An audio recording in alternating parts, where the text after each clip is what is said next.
Hello everyone and welcome into this video of importing media into Nuke Studio. On our previous video we had a look at the interface and where the different parts and panels live in Nuke Studio. Now we'll have a look at how we can bring and import media into our project tab where all our media and bins will live. So on the project tab, we can create our bins or import the files or import folders, and it'll create our folder setup straight away for us. So in this case, let's actually do it by right clicking, and I'm going to go into new and I'm going to create a new bin first. So I'm going to create that and I'm going to call it my files. So I'm going to import some files in there. Cool. And as you can see, what it gives you is it tells you how many files it has on that little number on the brackets. So at this moment, clearly I have nothing. What I want to do to import the files is I can do it either through my top menu and go File, Import Files, Folders, or EDL, XML, and AF. In the case I'm going to do it a conform. In this case, I'm just going to look for some files. So let's do that.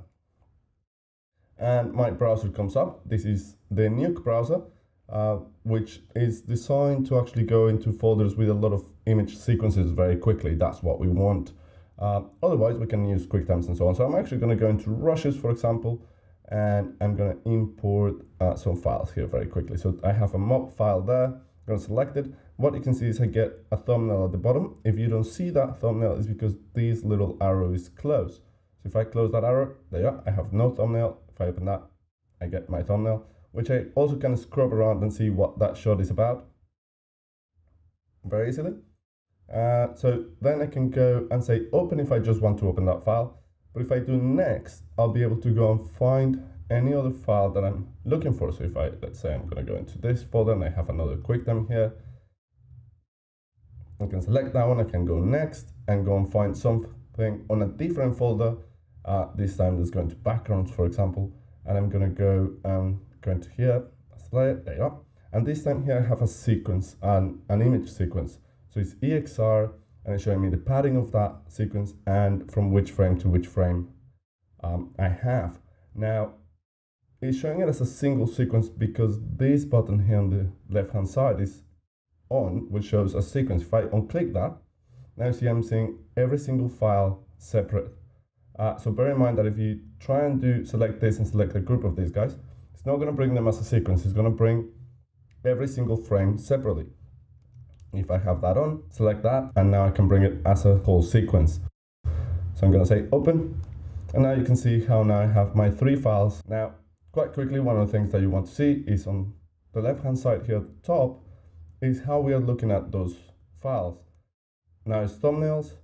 I can have thumbnails and information, or just the information of the file, where I can see the different type and different things. If you want to maximize this information to see most of the stuff, you can press spacebar on that tab, and that will maximize it so I can see it in any of its cases, and I can actually make the thumbnails bigger if I wanted to.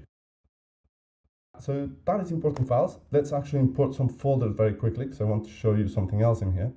So I'm going to go import and folders, and what I want this time is to find the top folder for all my media where I have my rushes, my extras, backgrounds, and different bits and pieces that I want. I'm going to say open. Now it brings these import options, which is a way of excluding file formats or patterns within the naming conventions of your files. So for example, I could say, I actually only want to import QuickTimes that you find in there. So I'm going to type star.mov and bring only QuickTime files. Or if I wanted to exclude a certain type of files, for example, I don't want to bring Nuke scripts into this project, so I'm saying star.mk, and it will avoid any Nuke script to be imported. So in this case, I'm going to go OK, and it's going to bring everything that it will find on those folders.